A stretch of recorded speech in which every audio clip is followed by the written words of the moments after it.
그 노화란 무엇인지에 대해서 일단 기본적으로 설명을 드리고요.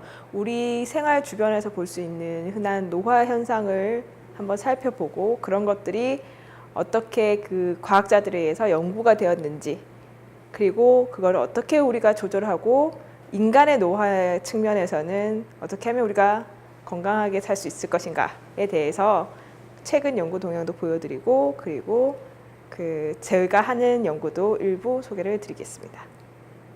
일단은 그 우리 주변에서 흔하게 일어나는 노화라는 현상에 대해서 우리 같이 한번 얘기를 해보고, 그 노화를 가지고 그 과학자, 저 같은 과학자들이 어떻게 연구를 하는지, 지금까지 과학자들이 어느 정도로 밝혔는지 보는 시간을 가지도록 하겠습니다. 그렇죠. 노화란 단순하게 생각을 하면 시간에 따라서 어떤 상태가 변화하는 걸 노화라고 하죠.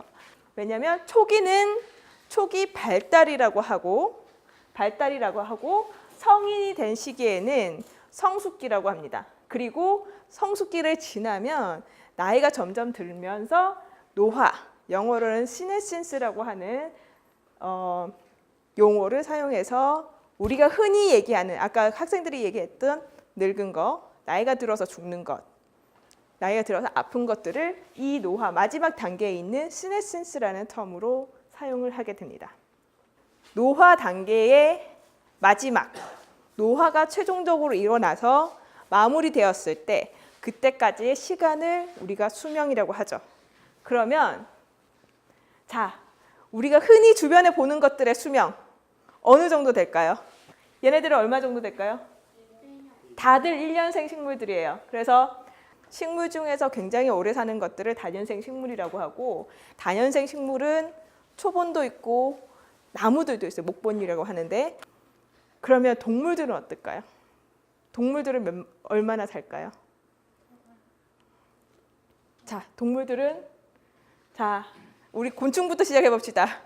제일 짧게 사는 애를 하루살이 30분에서 한 길게 살아야 이틀 살아요. 죽지 않는 애들도 있어요. 히드라라고 작은 그 바닷속에 사는 생물인데 얘네는 죽지 않습니다. 사람의 최장 기록된 바에 의해서 가장 오래 사신 분은 장 깔망이라고 그 프랑스 아르 지역에 거기서 지내셨던 분이에요. 이분은 122년 하고도 6개월을 더 사셨어요. 잘 사는 나라들은 좀 평균 수명이 높은데 좀 생활 환경이 안 좋거나 좀 척박한 환경에서 사시는 분들, 사는 환경이 있는데 분은 그런 평균 수명이 전체적으로 낮습니다. 그 우리 인구가 측정되기 시작한 그 1960년대부터 2010년도까지 85세 이상 노령 인구의 그 인구가 어느 정도 증가하나 보니 이렇게 급격하게 증가하고 있죠.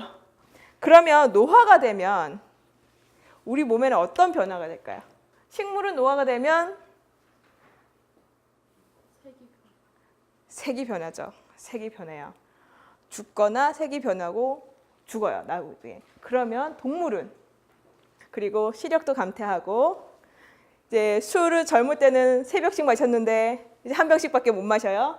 그리고 이제 등도 많이 굽죠. 이런 것들 보이는데 가장 뚜렷한 변화는 죽는 확률이 늘어나는 거예요. 그럼 왜 죽을까? 그러니까 아까 병에 많이 걸린다 그랬죠. 그래서 이것도 2015년도 이제 한국인의 주요 사망 요인인데, 사망 요인들이 역시나 한 60세까지는 거의 크게 없어요. 이제 순환계통의 질환으로 사람들이 많이 죽게 되었다고 2015년 통계에 그렇게 나와 있었습니다. 그러면 아까도 봤듯이 아까 닭도 늙고 소도 늙고 돼지도 늙고 강아지도 늙고 다 늙잖아요. 그런 것들 모든 동물에는 굉장히 공통적으로 나타나는 그 노화 표현형이 있습니다. 봤더니 그 우리 유전자를 결정하는, 우리 표현형을 결정하는 DNA 상에서 손상이 나타나고, 그 활성산소라고 다들 들어보셨죠, 한 번쯤? 그 산화 스트레스가 식물과 동물 모두에서 받을 수 있어요. 커져요. 그리고 미토콘드리아, 우리에게 에너지를 주는 미토콘드리아의 기능이 전부 다 망가지기 시작합니다. 그리고 세포 간의 어떤 신호 전달에 오류가 생기고 하고, 특히나 정상적으로 단백질이 생성이 돼야 되는데 그 단백질이 정상적으로 기능이 못하는 경우가 있어요. 그래서 이 노화 표현형은 사람뿐만 아니라 여러 동물에서 나타나고, 특히나 식물 그리고 미생물에서도 공통적으로 나타나는 현상이라고 볼 수가 있습니다. 어떻게 하면 안 늙을까? 그러니까 안 늙는 거를 방법을 찾으려면 우리가 어떻게 해야 돼요? 왜 늙는지부터 찾아야 돼요. 그죠? 왜 늙는지 알아야지 그 다음에 안 늙는 방법을 찾는 거예요. 그 노화를 설명하는 이론은 크게 두 가지가 있어요. 첫 번째는 Non-Programmed Aging, 두 번째는 Programmed Aging입니다. 그 첫 번째가 Non-Programmed Aging이라는 건 굉장히 많이 보편적으로 알려져 있어요. 첫 번째로는 사람을 가지고 연구를 하는 방법이에요. 우리가 기본적으로 문제는 우리가 오래 살고 어떻게 늙고 하는 걸 이해를 하는 거잖아요. 그죠? 그러면 사람을 가지고 연구를 하면 가장 좋아요. 이 유전자나 아니면 어떤 처치 방법이 실제로 노화나 아니면 수명에 영향을 미친다고 했을 때 그걸 테스트하는 방법은 모델 생물을 이용을 하는 방법이 있어요. 모델 생물이라고 하는 것은 효모, 그 예쁜 꼬마 선충, 그리고 아라비덥시스, 애기장대, 그 초파리, 쥐나 침팬지나 그 히말라야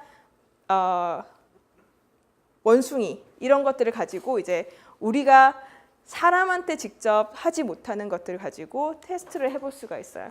그리고 요즘에는 특히 우리 연구단에서 하고 있는 거는 이제 아라비덥시스 스탈리아나라고 애기장대라고 하는 식물을 이용해요. 그 다음에 동물의 모델 생물, 동물 모델 생물, 노화를 연구를 하는데 동물 가지고는 이런 여러 가지 동물을 해요. 그 예쁜 꼬마 선충.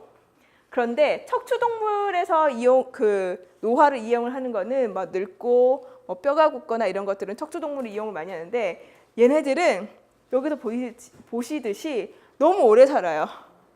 3년에서 길게는 몇십 년을 살죠. 몇십 년을 사는데 사람들이 계속 생각을 하다가 짧게 살고 척추가 있는 애들은 없을까 해서 찾아낸 게 킬리피쉬라는 애예요. 노화는 왜 일어날까? 노화는 왜 일어날까요? 라고 사람들이 어떻게 밝혔을까요? 지금까지 밝혀진 것 중에 거의 이거는 아마 맞을 것이다 라고 하는 것들이 크게 9가지가 있어요. 여기 보시면 아까 얘기했듯이 DNA의 어떤 불안정성이 증가하는 거, 그리고 텔로미어라고 들어본 사람 있으세요? 그쵸? 텔로미어가 노화가 되면 어떻게 된대요? 짧아진다고 하죠.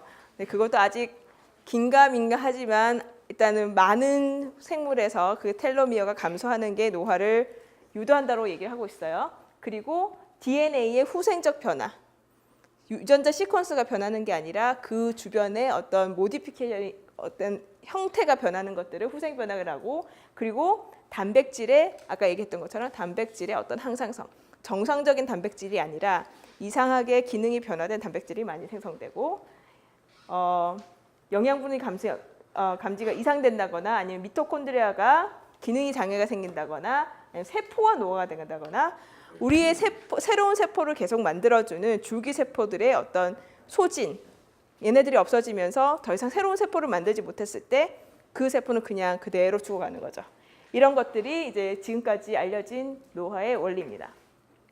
그러면 운동을 하는 거, 신체 활동을 활달하게 하는 거, 그리고 식단 조절을 하는 거, 노화를 조절하는 물질들도 지금 많이 밝혀져 있고, 그리고 유전자를 어떤 특정 방향으로 조절을 해서 노화를 되지 못하게 막는 방법이 있어요.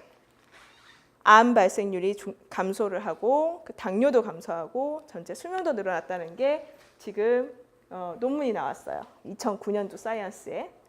이것도 사람들이 많이 했어요. 그래서 보면 제가 대표적인 몇 개의 물질을 가지고 왔는데, 이거는 그 제로 프로텍트라는 어떤 그 웹사이트의 데이터베이스에서 가져온 데이터입니다. 근데 봤더니 레스버라트롤이라는 이런 화학 물질은 그 적포도주나 땅콩 등에 굉장히 많은데 이거는 그 꼬마선충이나 파리, 킬리프시에서의 어떤 중간 수명뿐만이 아니라 최대 수명을 늘려준다고 알려져 있는 약품, 어떤 화합물이고요. 바이칼레인이라는 거는 그 우리 말하는 황금이라는 그 식물에서 꿀풀과의 황금이라는 식물에서 추출한 어떤 물질인데요. 얘도 C 엘레강스, 그 예쁜 꼬마 선충에서 어떤 수명을 연장한다고 알려져 있고, 그리고 라파마이신은 스트랩토마이세스 하이그로코피커스라는 어떤 그 미생물에서 추출한 화합물인데요. 얘는 그 꼬마선충 그리고 파리 그리고 쥐에서 그 수명을 연장한다고 보고가 되었습니다. 그리고 포페닐부티레이트라는 이 케미컬도 이거는 전부 다 사람한테서 쓰는 약이에요. 요소 대사 이상증을 치료하는 약인데 그 효모나 그리고 그 예쁜 꼬마선충이나 파리에서도 이게 부작용인지 뭔지 모르겠지만 어쨌건 수명을 연장시키는 그런 효과가 있었습니다. 개체결합, 파라바이오시스. 이거는 몇 년 전에 이제 논문이 나와가지고 굉장히 핫 이슈가 됐었던 거예요. 이 파라바이오시스가 뭐냐면 늙은 쥐와 젊은 쥐를 같이 붙여서 피가 같이 서큘레이션 하는 게 맞는 겁니다. 같이 붙여서. 좀 징그럽긴 하죠. 징그럽긴 한데 이게 어떤 효과를 주냐면 그 혈액 속에 있는 어떤 물질이 젊은 개체에서 나오는 물질과 늙은 개체에서 물질이 다른 거예요. 그래서 서로 했을 때 이게 젊은 쥐고 이게 늙은 쥐인데 이 늙은 쥐의 어떤 그 노화 표본 현상들 있죠. 그 혈액 속에서 나온 물질들 때문에 젊은 쥐에서 나오는 물질들 때문에 이 늙은 쥐가 다시 젊어지는 거예요.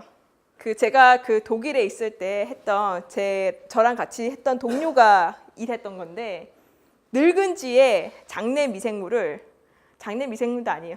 똥을 젊은 쥐의 그 어린 물고기의 똥을 늙은 물고기에다 먹였어요. 그랬더니 그 늙은 물고기의 똥을 그대로 먹였던 물고기는 계속 그냥 늙고 젊은 물고기의 똥을 먹인 늙은 물고기는 다시 젊어지는 것처럼 보이는 거예요. 오래 살고 라는 연구를 하기 위해서 크게 두 가지 방법을 합니다. 순유전학, 그리고 역유전학의 방법을 쓰는데 순유전학이라고 하는 것은 이건 저희 연구단의 그 단장님의 연구 결과인데요. 막 뮤테이션을 시켜요. 그리고 난 다음에 똑같이 오래 사는 애들을 골랐어요. 그래서 얘네들을 이름을 오래 살아 라고 했습니다. 한국말로 오래 살아 유전자. 제가 하고 있는 그 물고기 모델을 잠깐 어떻게 변형시키는지 잠깐 소개를 드릴게요. 그 물고기는 킬리피쉬의 물고기는 유전자 변형이 굉장히 쉬워요. 상대적으로. 그런 것들에서 찾아진 노화를 조절하는 유전자들을 다시 척추동물로 넣어봤을 때 실제로 사람이나 좀 더 가까운 것들에 좀 더 가까운 모델 성물을 섰을 때 실제로 노화의 증가를 가져오는지 아니면 더 오래 살게 하는지 이런 것들을 테스트해 볼 수가 있습니다. 그래서 제가 몇 개를 해봤어요. 오늘 강의를 통해서 주변에서 그 노화를 어떻게 아니면 수명을 어떻게 조절할 수 있을까 한번 잘 생각해보는 계기가 되었으면 합니다. 네, 감사합니다. 제 발표 주제가 또 노화고 평소에 또 노화에 관심이 많아가지고 이 강연에 개인적으로 참여를 했는데 처음에는 좀 어려운 내용을 다룰 줄 알았고 또 내용 자체도 많이 어려울 것 같아서 살짝 긴장을 많이 하고 왔는데 막상 와서 들어보니까 그렇게 어렵지도 않고 내용이 뭐 나름 재미있는 내용도 많고 실험하는 결과라든지 그런 것도 많이 말씀해 주셔서 또 이런 걸 직접 경험해 보신 경험자분께서 말씀을 해주시니까 굉장히 마음에 와닿았던 것 같고 이 프로그래밍이 되게 많았던 것 같은데 저는 이번에 학교에서 처음 들어가지고 조금 뭐 학교 같은데 일단 알려주시면 더 자주 들어볼 수 있을 것 같아서 1, 2학년 때는 시간이 더 많았는데 잘 못 들어갔거든요. 안 적이 없어서. 그래서 학교에 조금 더 많이 알려주시면 좋을 것 같습니다.